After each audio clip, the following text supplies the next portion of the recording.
Okay, welcome back everyone to our 5th iteration of gridXdays. This is our in-house conference where we discuss the future of energy with Europe's leading thought leaders in the energy space. And you might have noticed that I didn't say virtual there, so we're mixing up the format this year a little bit where we're doing 4 sessions across the entire month of November, and we're streaming 1 session per week every Wednesday at 5 p.m, culminating in a live session in our Munich office on the 26th of November. Across the month, we're discussing the most topical issues in the energy industry at the moment, from flexibility to the digital infrastructure and how we can keep it secure, to how we can integrate EVs and charge points without overloading the grid. But today, we're talking about crossing the threshold, how we can reach mass appeal for smart energy solutions. And to discuss this here today, we've got 4 experts from differing backgrounds to get some unique perspectives on this topic of how we can reach the mass market. First up, we have Dr. Wolfgang Gründiger. He's the Chief Evangelist at Enpal, with a career spanning over 2 decades, dedicated to sustainability and generational justice. He's worked with the Cyber Innovation Hub of the Bundeswehr and the Federal Association of the Digital Economy, and serves as a member of several boards and organisations. Recognised among Handelsblatt's Top 30 Under 30 and Capital's Top 40 Under 40, he's an award-winning author and sought-after speaker on the energy transition and climate crisis. Wolfgang, thanks very much for joining us today. Thanks for having me, Greta. Joining him, we have Julia Pohl, who's the Director of Research Operations at EUPD Research, where she leads the renewable energy portfolio and drives strategic collaboration across research, sales, and executive teams. With a background in European studies, public policy, and human development, she brings a nuanced understanding of how data and policy intersect to address complex societal and sustainability challenges. Julia, thank you for being here. Thanks for having me. Excited to have this discussion. As am I. We also have Andrea Polini, a Senior Technical Sales Manager at Sungrow, who bridges product knowledge and market insights to support innovation tailored to European customers. With a strong engineering background and a passion for sustainable growth, he is committed to advancing the energy transition in a way that's both smart and profitable. Andrea, welcome to the discussion. Thank you very much for having me. And finally, we have Jan Brunner, who is the Chief Sales Officer at Krannich Solar Group and a long-time PV enthusiast with 18 years in the company and nearly 2 decades in the solar industry. He champions distribution as the key to a resilient energy future, drawing on Krannich's 30 years of experience to navigate market challenges with confidence. Jan combines deep industry insight with a clear vision for sustainable long-term growth. Jan, pleasure to have you here today. Thanks for having me. Hi. Okay, let's dive straight into the questions. Andrea, starting with you. The installer market in Europe is highly fragmented. From a manufacturer's perspective, why does having so many small installers create a challenge for rolling out smart energy solutions, like energy management systems? And how can companies like Sungrow, along with EMS providers and distributors, simplify this integration process to help these installers deeply deploy new technologies more easily? Yes, that's a great question, actually. And from a manufacturer standpoint, of course, we see the fragmentation in the market as a big barrier for scaling. And therefore, we think that our job as a manufacturer is to make the installation process very streamlined, and the communication process with the third-party EMS providers as easy as possible, in order that every installations can feel predictable and easy to support. So of course, I think that everybody knows how fragmented the installer market is in the European Union. I think we have I was researching a study from Europe on 2024 that showed that there is more than 420,000 installation companies all around Europe. And most of them, more than 70% actually, have less than 10 employees. and this is why it makes it very, very hard for us as manufacturer, and definitely also for EMS providers to provide the same information to everybody that's going on site and installing the products. And I think that the most important thing is to make improvements, first of all, in the product, installation, commissioning, and all the steps that impact the user experience. And therefore, we have developed and already keep improving our auto discovery protocols, QR code scanning, to remote monitoring, firmware updates, and country or distribution network operator rules selection, in order to make the process quite streamlined for the installers. But also, I think that it's very important to have a open and well-documented interfaces, and use as much as possible open standards like EBUS, OpenADR, and others to communicate between our products and the energy management system providers. So in conclusion, I think that the best way to overcome the fragmentation barrier is to provide a simple and easy installation and commissioning process and integration with all the systems that play a part in the user experience, and also increase documentation and trainings in order to make the mass market adoption possible. Thanks, Andrea. A lot of information there, a lot to unpack, and we'll try and go into that throughout the session. But first of all, Julia, Andrea mentioned a few numbers there. Can you kind of confirm that that is what the market kind of looks like? And can you maybe kind of zoom out a little bit and look at Europe and see, are there differences between different markets in Europe? Are there leaders? Are there some that are lagging behind? What's your take on this?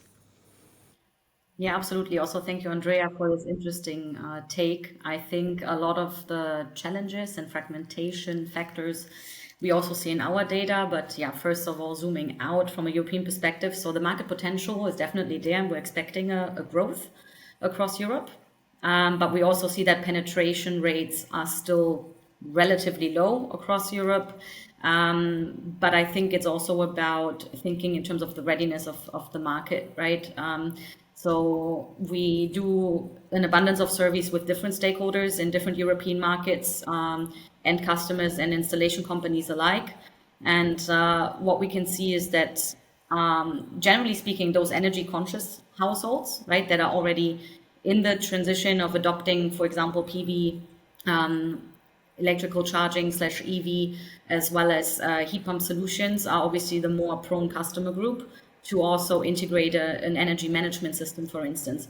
However, this is also closely linked to the offering of the installers. And what's interesting to see there is that this varies a lot from country to country, right? We have countries where the offering is quite clear, and even though Germany is still far behind its potential, it's still one of the leading markets in energy management systems, together with the UK. And this is also reflected sort of in the number of installers offering energy management systems and the feedback we get from end customers. But we also have other country groups that are lagging behind, Belgium, for instance. Although there you can see that now with the phase out of the feed-in tariffs and the longer net metering period solutions that are being offered should trigger a further surge. So all in all, yes, penetration is low, rapid growth is expected, but obviously it's uneven across European markets, and we have to consider the different challenges and barriers in each market, and those that are common denominators and those that are country specific. And Jan, we've been talking about kind of different collaboration models of interoperability. Can you share some of your experiences with installers of the challenges that they face, and also how the role of Krannich, wholesalers generally, has been changing with the energy transition? I agree a lot to what Julia and Wolfgang said before. We actually don't see a real real change on the installer side. So it is always taking some time. It goes step by step. Julia described how in different countries the market develops in different stages. I've seen throughout the years that new business models entering the market take their time, but sooner or later the mainstream business will be going this direction. So for us in distribution, that is not really much of a change. We have to explain these new solutions more intensively. We have to enable installers. We have to forward the message and make them basically able to transport this to the end customer, to convince them to build a PV system in the future, possibly out of different reasons than just a feed-in tariff and so on, and getting future-proof. So EMS for us is not a lot of product, to be honest. So it's a solution. It's know-how. It's not a lot to extra ship. In direction Sungrow and so on. Of course, it is important that the core manufacturers in the market integrate these solutions in their product offering, in their hardware, and then installers will be adopting very, very quickly. So the market in the end will decide. We see it in residential and in commercial that knowing about EMS and getting installers ready to open the market for themselves, enabling them to open their own business is the key to success. Thanks, Jan. And Wolfgang, when looking at kind of the easiest, most holistic solution for end consumers, how important do you think are partnerships to kind of integrate different players and be able to provide a kind of all-in-one solution? Partnerships are key and essential because there's different manufacturers and they must be integrated in one solution. It's not, I mean, the customer, the end consumer doesn't even know that he or she needs an EMS or an app for her or his solar panels, or for her and his battery and heat pumps and EV.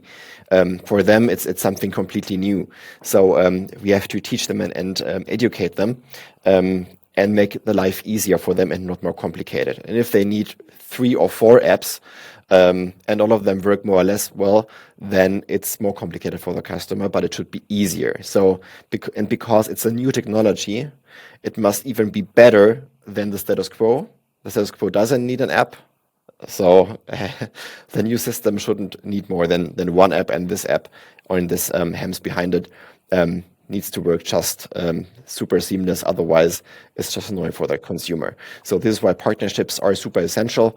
We try to limit at Enpal the partnerships to some curated players that we know are good. Sungrow, for instance, is a partner of ours, and we have a few others. So we integrate a few manufacturers that are worldwide leading in what they are doing, and combine them with our own HEMS. So that we know that it really works for the consumer, because we are super consumer obsessed. The consumer has always priority for us, and we try to think from a consumer's perspective and make our product fitting to the market. And the manufacturer eventually doesn't know the consumer as well as we do. So this is why this is up to us to develop our own system here. Okay, thanks. And Julia, we've talked a little bit about kind of, Jan mentioned the market will find the right solution. Yeah, Wolfgang talked a lot about end consumers and making it easy for them. What does your research show in terms of customer adoption? You know, that it's still a little bit lagging. How can we improve this, and where do you think kind of market readiness versus consumer demand fits in? Absolutely, I think it's a brilliant question, and let me try to take up as many points as possible from my colleagues here, because I think all of them are highly relevant, also actually mirrored in our research, especially in the primary data when we do larger scale surveys with end customers and installers alike. Wolfgang mentioned sort of the information level of end customers. We've seen this develop, to be fair. So the traditional end customer becomes more informed due to increased access to information. And I think that's something important to consider. That doesn't mean that they always have the right information. And I think this is an important factor to consider, right? Just because they have access to it, and we know in times of the World Wide Web, it's very difficult to see what's reliable information.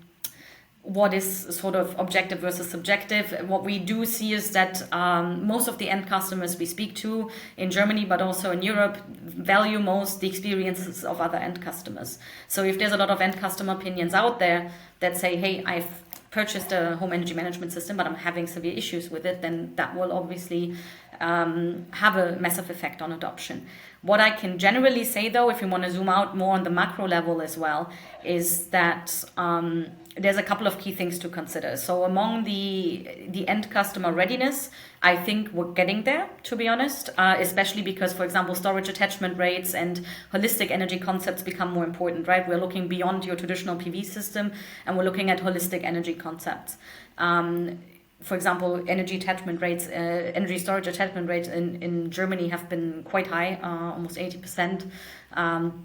So this shows, right, the need for that, and it also shows that we have certain key factors that are pro-adoption, such as saving electricity costs, increasing self-consumption more than anything, but especially having a lot of war-torn periods quite close to home. Emergency power supply also becomes a lot more important. We see that in our data. But it also goes beyond the practical arguments or emotional arguments in terms of it's sustainable and it's better for future. It's also about how to address perceived barriers. We know prices for systems, for example, storage and PV especially, have dropped quite significantly. So in theory, that should no longer be a barrier, but still we have, for example, a large percentage of end customers perceiving storage solutions, for instance, as too high priced / and this is the important part, not profitable, or they're unsure about profitability. So I think what's important from the service provider side in terms of the installation companies, but also from the manufacturers, is that this messaging needs to be clear, right? Ultimately, it's an investment decision, and the profitability needs to be clear, whether you are a business or whether you are a private person. I think the other thing to consider is mixed market / policy signals that affect end customers as well as installation companies alike. We are having continuous heated discussions around bidirectional charging. When you have a more informed customer, right, this is going to be a central point in an intelligent system. We have the smart meter rollout / gateway, but also the aspect of dynamic tariffs. So, and we know that from a policy perspective, there's a lot of bottlenecks in these areas in enabling the mass rollout. So again, I think not underestimating the end customer and sort of making sure that you address them from their position where they're currently at becomes more important than ever, not only from a generational perspective, but also from a channel perspective in terms of how to address their concerns and through which mediums do we address those concerns to enable adoption more widely.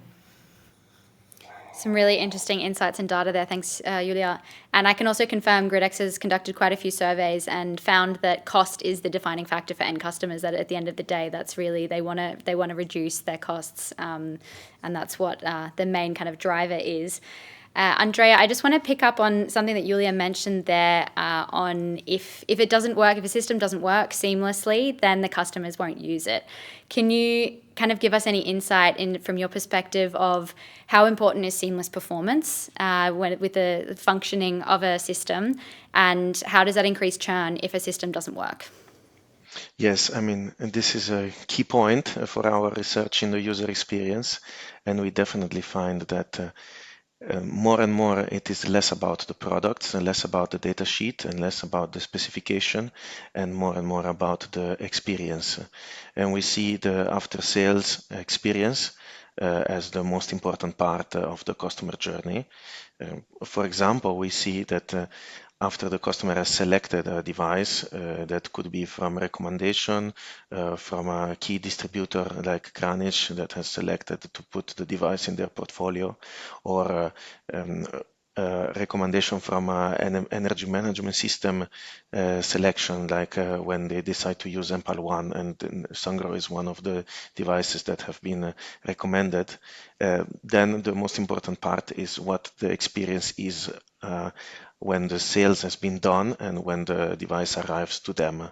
And so the seamless operation is key, not only during the installation and the commissioning and the connection with the energy management system, but also afterwards. So we understand that is not only the hardware performance, meaning what is the reliability,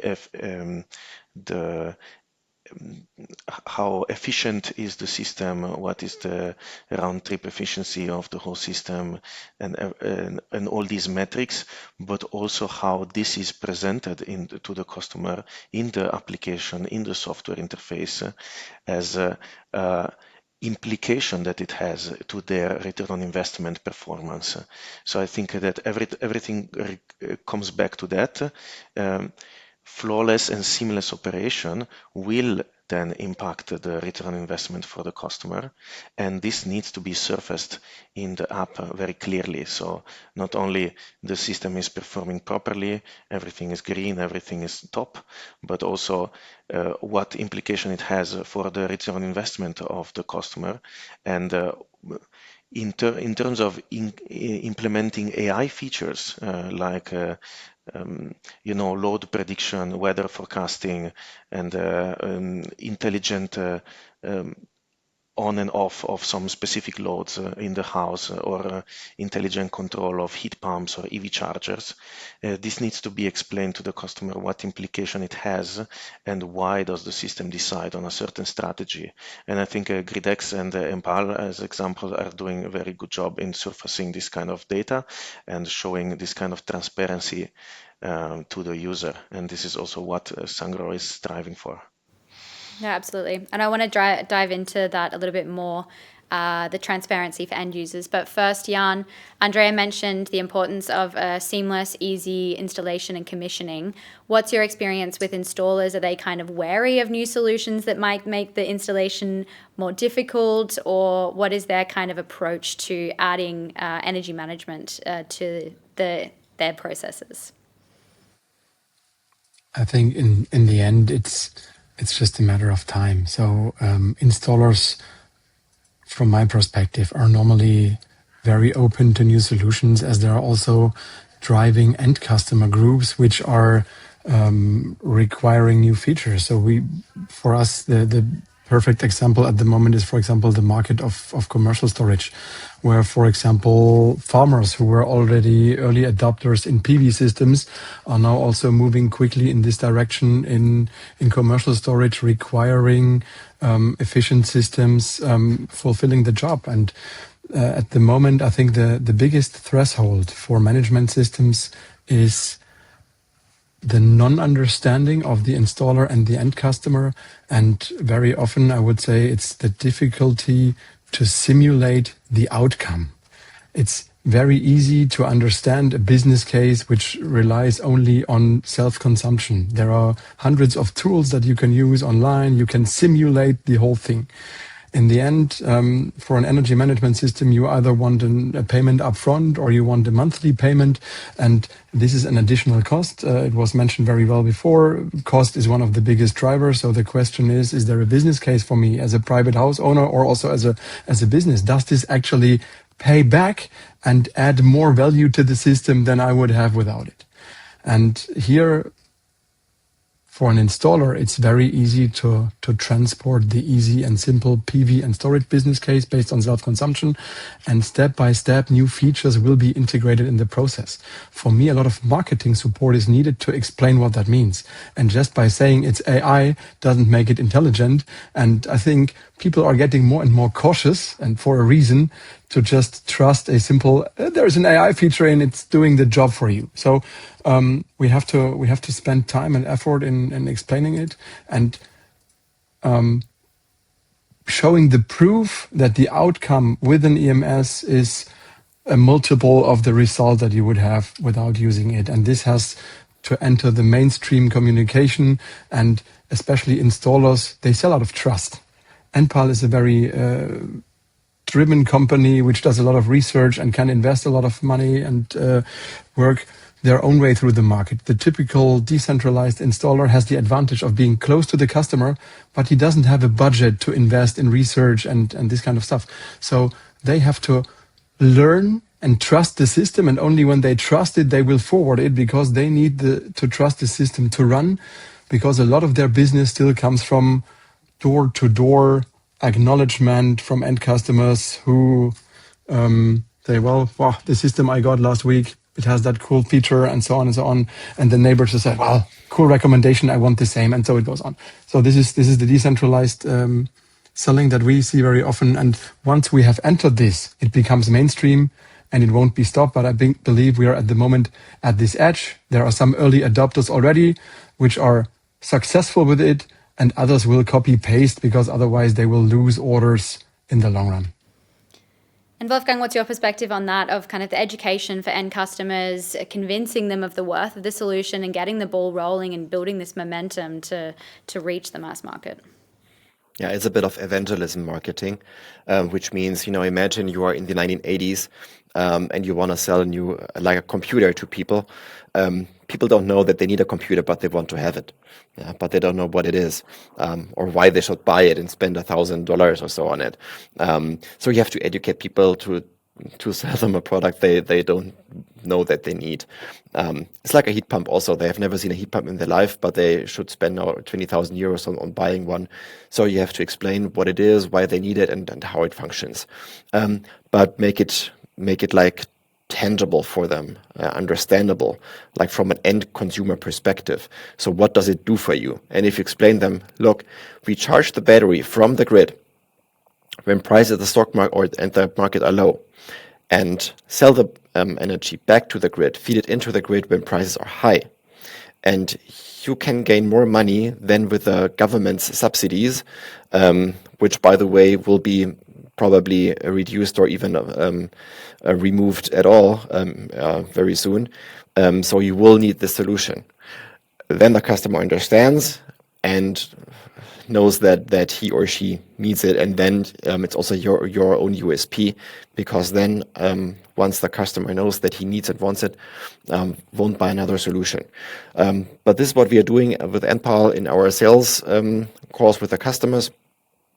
And it's also what we try to preach to everyone, because that's the future of solar. Solar for now, in the past 25 years, where I grew up in the sector, was not connected, was not smart, was dumb, basically. Either you produce and forget and you feed in everything you produced, like in the beginning, or you try to just increase your private consumption and feed only the excess electricity into the grid. So these days are over. They are over now. And so the solar system of the future must be connected and smart, otherwise people won't buy it. Thanks, Jan. And Julia, we've talked a lot about kind of reaching this mass communication so that everyone understands. How do we get there? How do we get out of our kind of energy bubble and into the mainstream? And how do we kind of tell this story in a captivating way of balancing kind of emotional appeal versus technical understanding? As I said at the beginning, I think definitely the key here is making sure that you understand your key target group in terms of their level of information.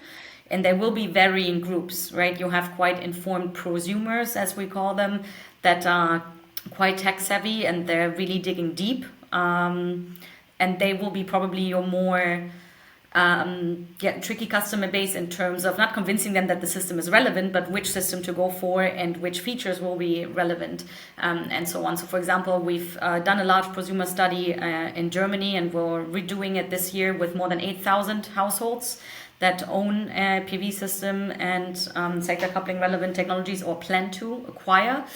And based on last year's data, for instance, we do see that the appeal is there, but there's a lot of questioning around, okay, is this the optimal use of the storage system? How does the HEMS help me with this?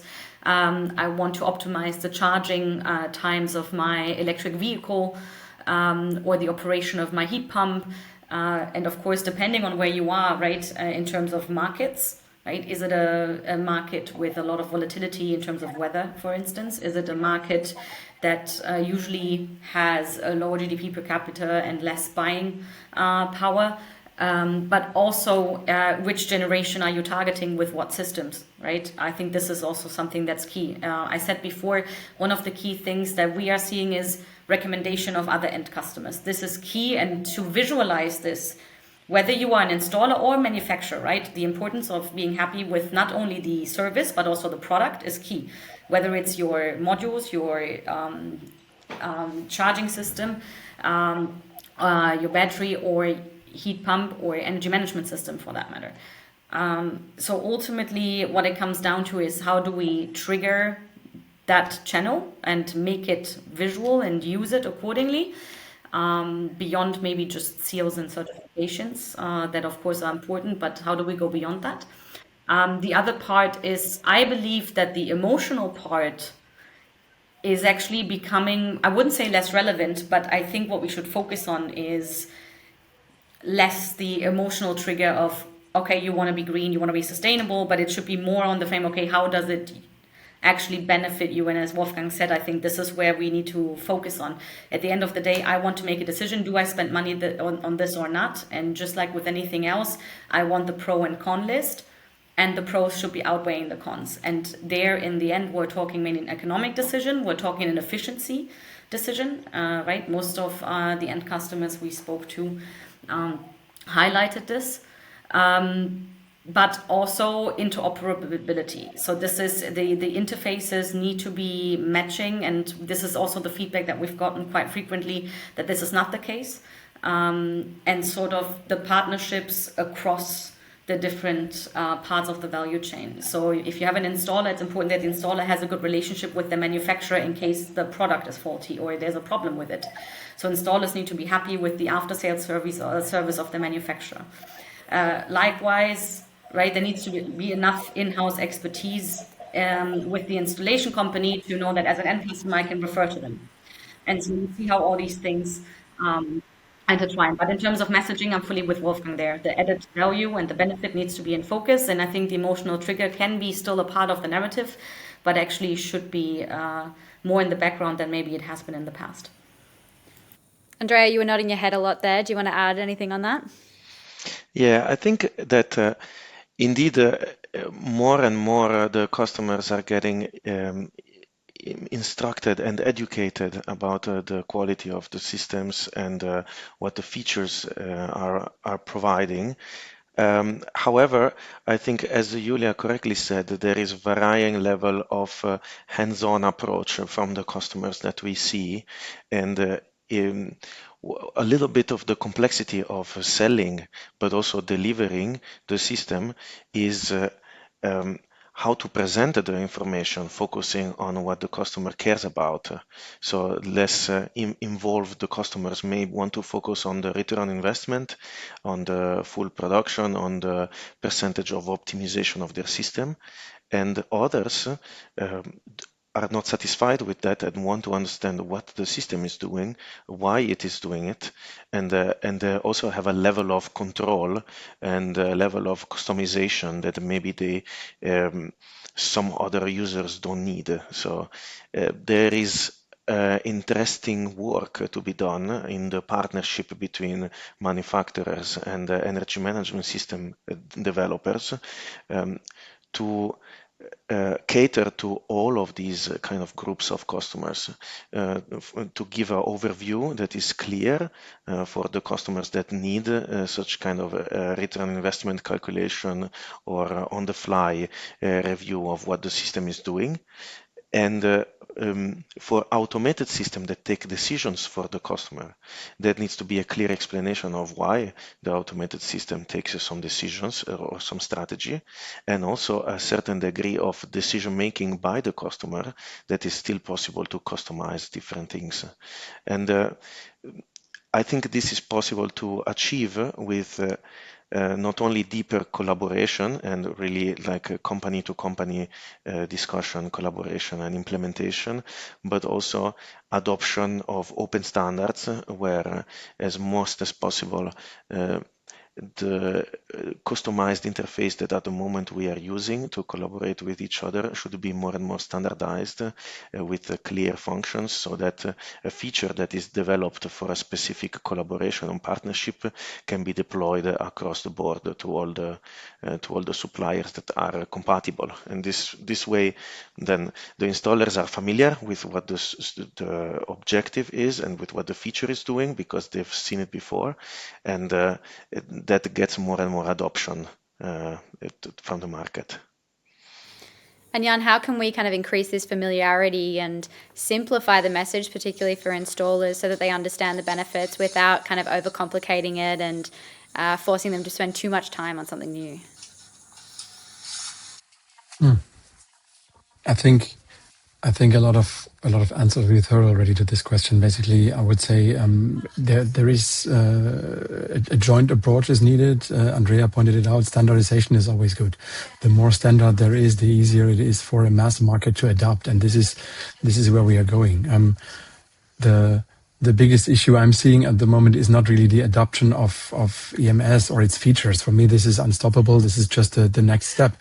It's more the question on how can we get our solar and energy market rolling in the next couple of months and years, with all the political pressure that, for example, Wolfgang already pointed out.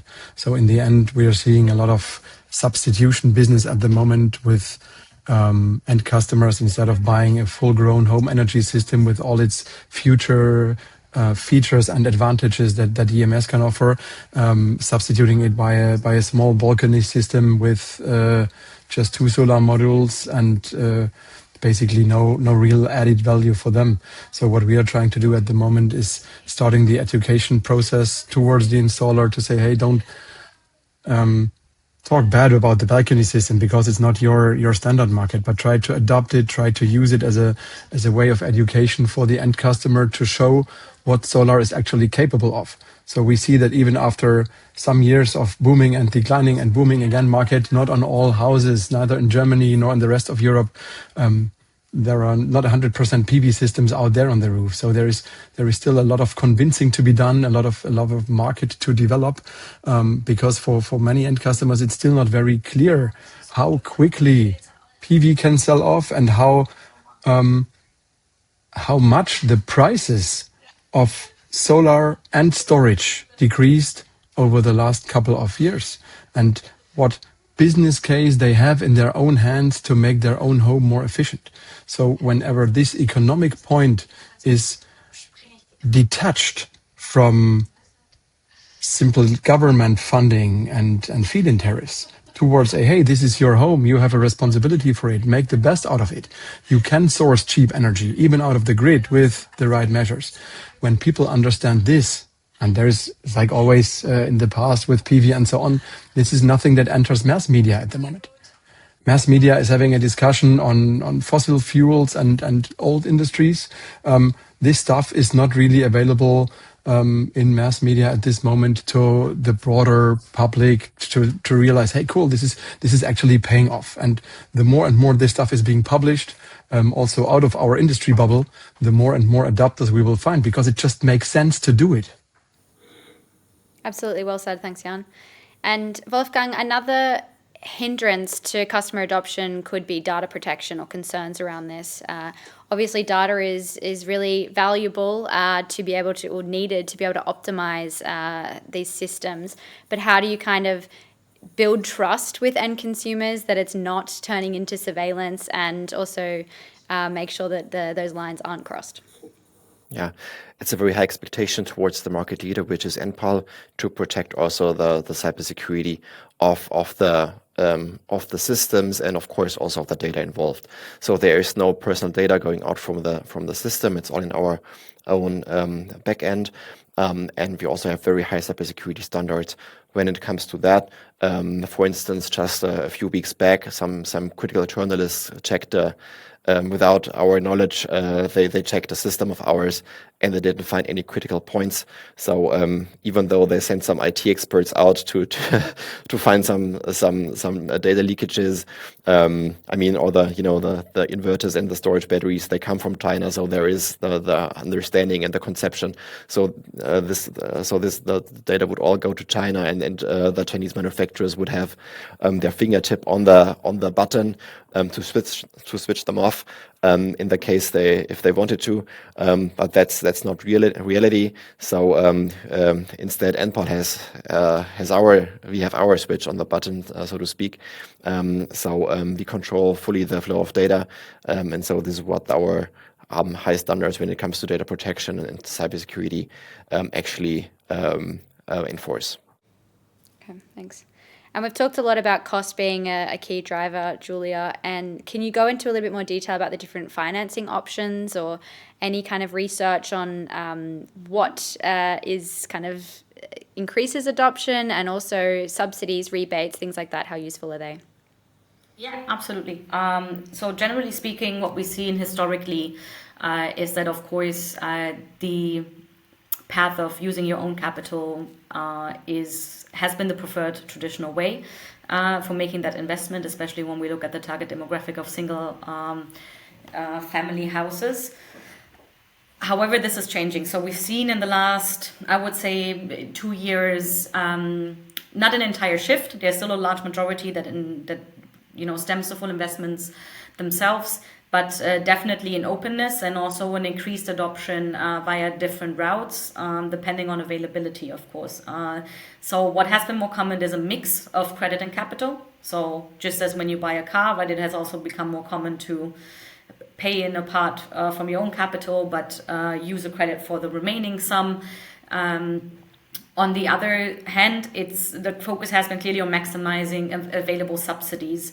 However, when we talk about subsidies, I think it's also something where we have to hint at the fact that this can be a driver, but also a barrier, right? Because we have volatility, extreme volatility, political volatility in the energy sector across Europe.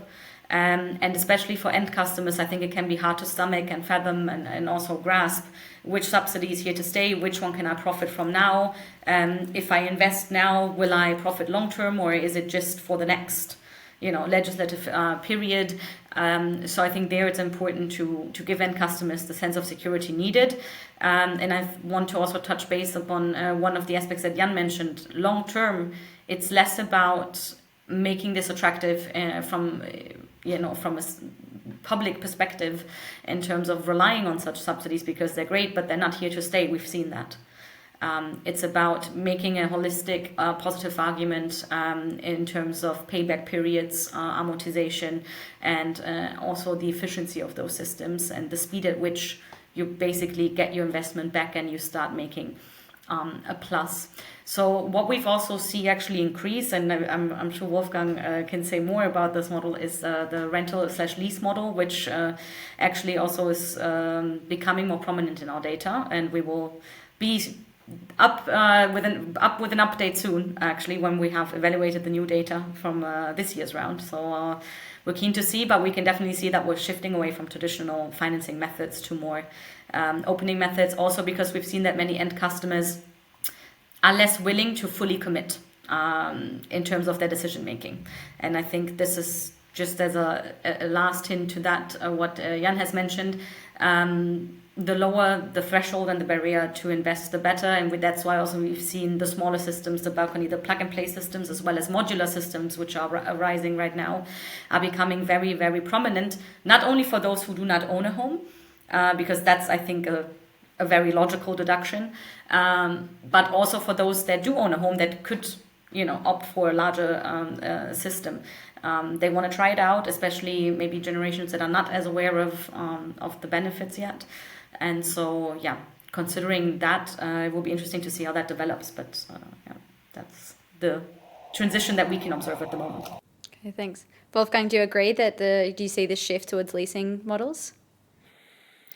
Yeah, we tried out leasing at Enpal for quite a while. It was a very good business model in the past. Why was it successful? It was successful because at the time interest rates were low. So also leasing was affordable and very economic. And electricity prices at the same time were relatively high, not as high as during the Russia crisis, but relatively high. So this enabled us to start a business model that could promise to the customer, lease a solar system and you pay, including your received electricity, less than before. So you get something and you pay even less. This time is over because also interest rates are much higher now. So leasing is also much more costly. So now leasing is only 10% of our customer base. 90% do flexible financing. And flexible financing is also better in that way because it's more, as the name already says, it's more flexible. So a lease would be 20 years payment. It's very inflexible. The storage battery is already included in the price, so you pay within, like including in your rent. You pay also for the new battery, for the inverter, for the service and other charges.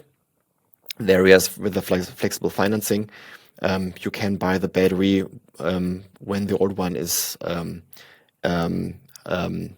running out of capacity. So when you need a new one, you buy a new one, but you don't pay it upfront in your monthly rate. And this is also very convincing, of course, for other companies because they also can offer this solution to their final customers. So we also offer this financing model to our competitors. They just go to Enpal.pro, and there they can choose that EFS financing solution also for their final customers who don't even have to know that Enpal is behind it. So local companies that are independent from Enpal have nothing to do with Enpal. They also can sell this to their customers and say Enpal is too big and they are not a local company. Buy with your local company, and we can still support that business and the energy transition with all those local firms that are out there. Because I think and I believe the energy transition, it's partnership, it's collaboration. And we as like the solar industry, we have to work together against the fossil fuel industry. Otherwise, we don't have a chance. Absolutely, thanks. And we're almost out of time, but one more aspect we haven't really covered yet is regulatory compliance, adding a lot of complexity. Andrea, how can we kind of together tackle this when regulation is constantly changing? It's different in every market. It slows down the adoption.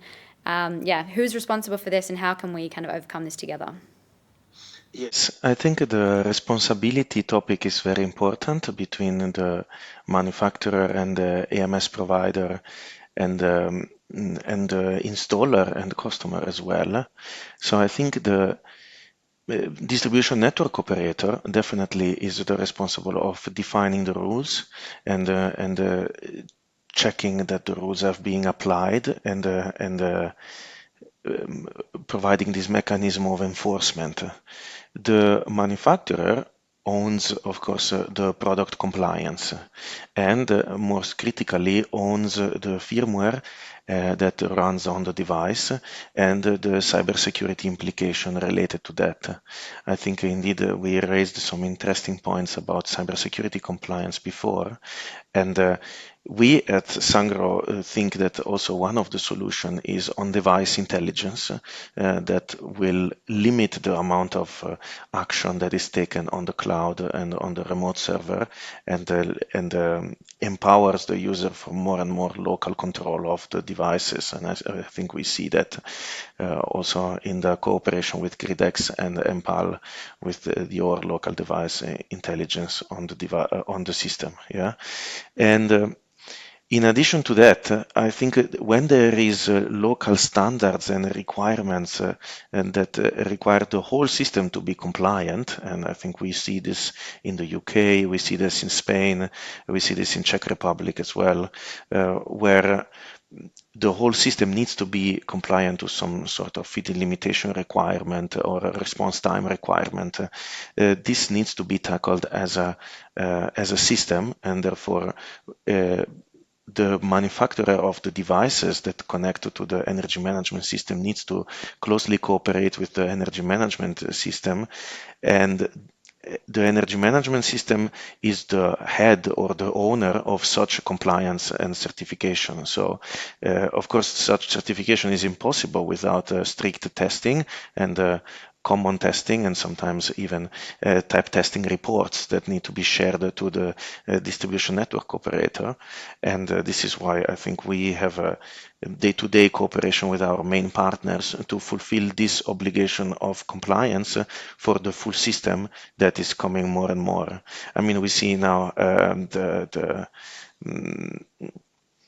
the different requirements for controllable loads that we have in Germany, different requirements for zero feed-in that we have in Czech Republic and Spain, sometimes phase-by-phase control requirements, and when there is subsidies for including energy management system in the solution, and then those systems needs to be fully compliant, and this is why we need to collaborate with each other. But of course, then the owner of the compliance is always the energy management partner.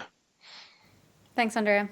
And to finish off the discussion, I'd just like to go around and kind of everyone mention what you think the biggest elephant in the room is that's preventing large-scale adoption of these solutions, starting with you, Jan.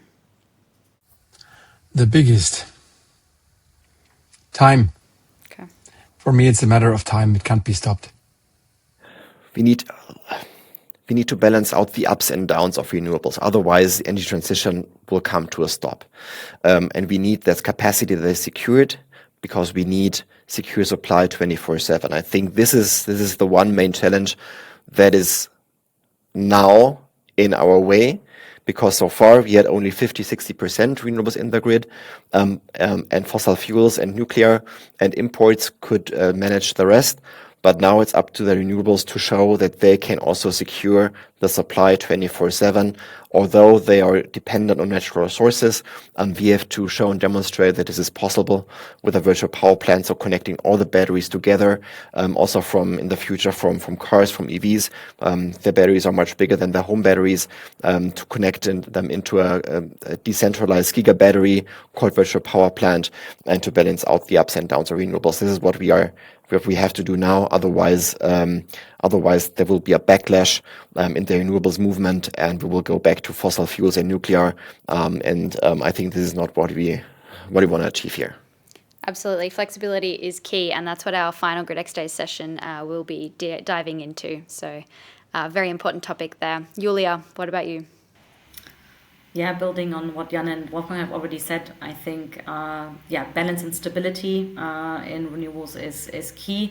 So that being said, we need to find a way to establish renewable in the general awareness, whether that's the mass media, the public in general, whether it's a CNI end customer or an investor, as well as our B2B end customers. Renewables needs to be established as the trustworthy and reliable partner that we know it can be. So I think that's what it comes down to, and when we have that, I think there's no stopping it. Thanks. And Andrea? Yes, from as a manufacturer perspective, I think the biggest elephant in the room would be complexity and reliability, because when the installer sees the landscape of different devices and proprietary requirements that each of them needs, it is quite daunting compared to other parts of the home appliances systems, and still it shows that the renewable energy industry is still in the infancy and it has a lot of room to grow. Of course, these energy management systems make the operation more streamlined, but we need innovation in all sides, from the installation to the commissioning to the paperwork, to the training and information retrieval, to the operation, and definitely in the after sales and operation maintenance part, to make sure that we make the energy storage system or renewable energy solution as simple and intuitive as possible for our installers to pick up and work with.